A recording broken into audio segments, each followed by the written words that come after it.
Hello बच्चों, मैं राजेंद्र वर्मा। देखो बच्चों, हमने क्वेश्चंस किए थे परमुटेशन एंड कॉम्बिनेशन के अंदर जो मिसलेनियस एक्सरसाइज थी उसके 5 क्वेश्चंस हमने कर रहे थे। उससे नेक्स्ट में देखो क्या बोला है।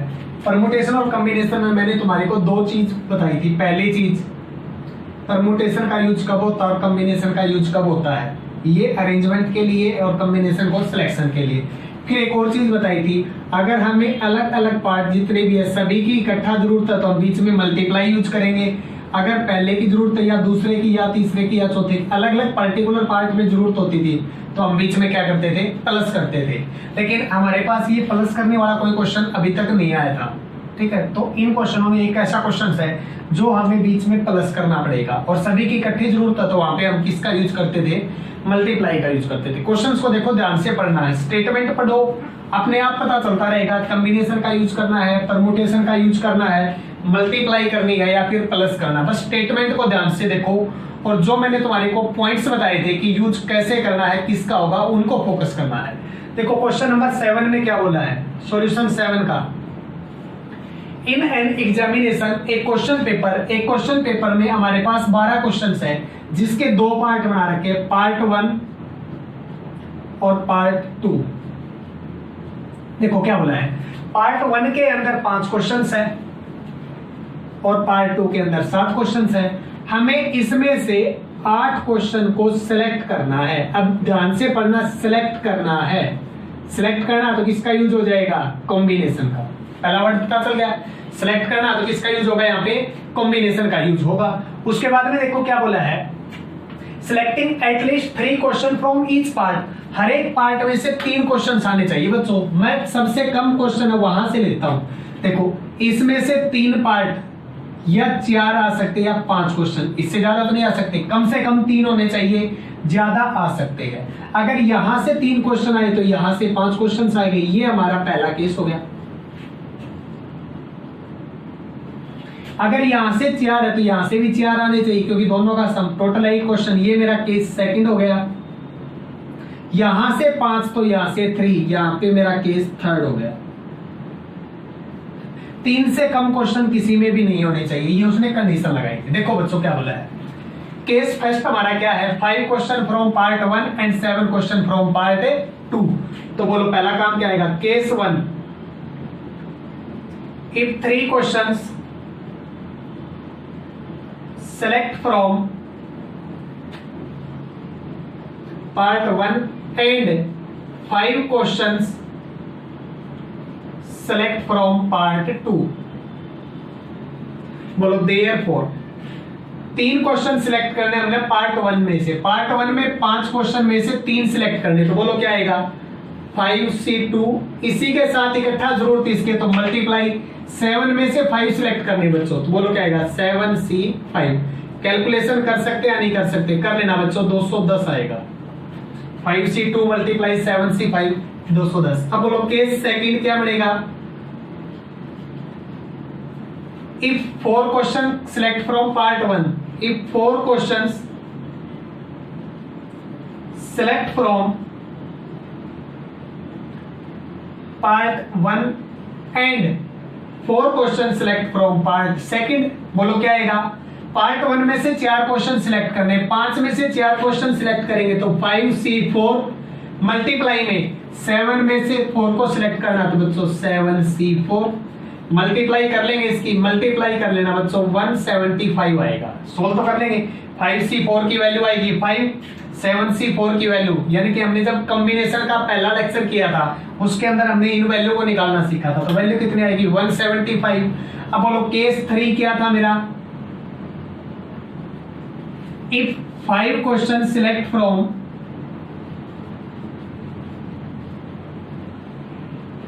part 1 and 3 questions select from part 2। बोलो 5 क्वेश्चन सिलेक्ट करने 5 में से, therefore 5C5 मल्टीप्लाई में 7C3। कोई दिक्कत, वैल्यू निकालेंगे, इसकी वैल्यू 1 होगी और इसको हम सोल्व करेंगे तो बच्चों जो वैल्यू आएगी वो 35 आएगी। अब बोलो चाहे पहला केस आ जाए तो भी मेरा काम चल जाएगा, चाहे दूसरा केस आ जाए तो भी मेरा काम चल जाएगा, या फिर तीसरे केस आ जाए तो भी काम चल जाएगा। तीनों की इकट्ठा जरूरत है बच्चों, केस अलग अलग पार्ट में पर्टिकुलर जरूरत है। अलग अलग जरूरत है, पहला चाहे दूसरा चाहे तीसरा, तो लिखो देयरफॉर टोटल वेज, बोलो क्या है, चाहे पहला दूसरा चाहिए तो अलग, पर्टिकुलर में है तो प्लस, दूसरे के 175 है और तीसरे के 35 है, तो टोटल करेंगे तो 420 वेज आ जाएगी। कोई दिक्कत हो? स्टेटमेंट को दोबारा पढ़ो और क्वेश्चंस देखो ये।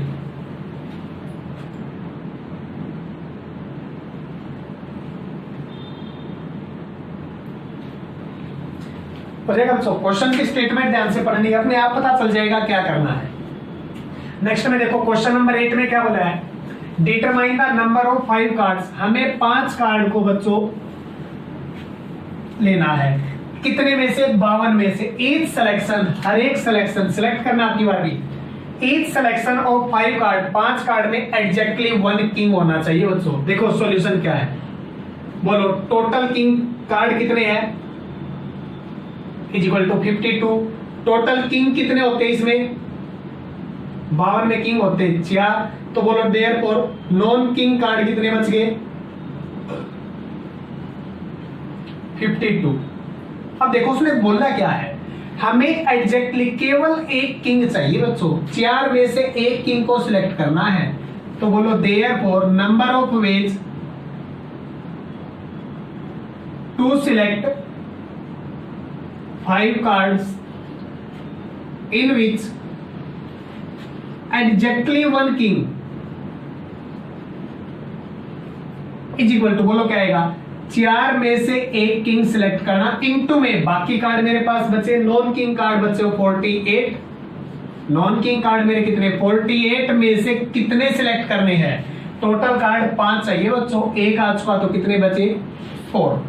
कैलकुलेशन सोल्व करना हो तो इसको सोल्व कर लेना, जो आएगा वो अपना आंसर लिख देंगे। मैथ में यहीं पे छोड़ रखा है आंसर, तुम कैलकुलेशन सोल्व करना चाहते हो तो कैलकुलेशन सोल्व जरूर करो। उससे नेक्स्ट में देखो क्वेश्चन नंबर 9 की स्टेटमेंट पढ़ो एक बार और चेक करो कि हमें परमुटेशन की जरूरत पड़ेगी या कॉम्बिनेशंस की जरूरत पड़ेगी। देखो क्वेश्चन में क्या बोला है, it is required to seat 5 man और 4 वुमेन। देखो 5 मैन और 4 वुमेन को हमने शिफ्ट करना है, किसके अंदर, इन ए रो, एक रो के अंदर बैठाना, जैसे 1 2 3 4 5 6 7 8 9, ये 9 पोजीशन पे हमने 5 मैन और 4 वुमेन को शिफ्ट करना है। So that women occupy, women कहां पे होनी चाहिए, इवन प्लेस पे होनी चाहिए बच्चों। Then how many arrangement, arrangement में हमेशा किसका यूज होता है, परमुटेशन का यूज होगा। अब देखो इवन पोजीशन बोल रही है, इवन पोजीशन मेरे पास ये है, मैं स्टार मार्क लगा रहा हूं इवन पोजीशन पे, या फिर ये है, या फिर ये है, और या फिर ये है।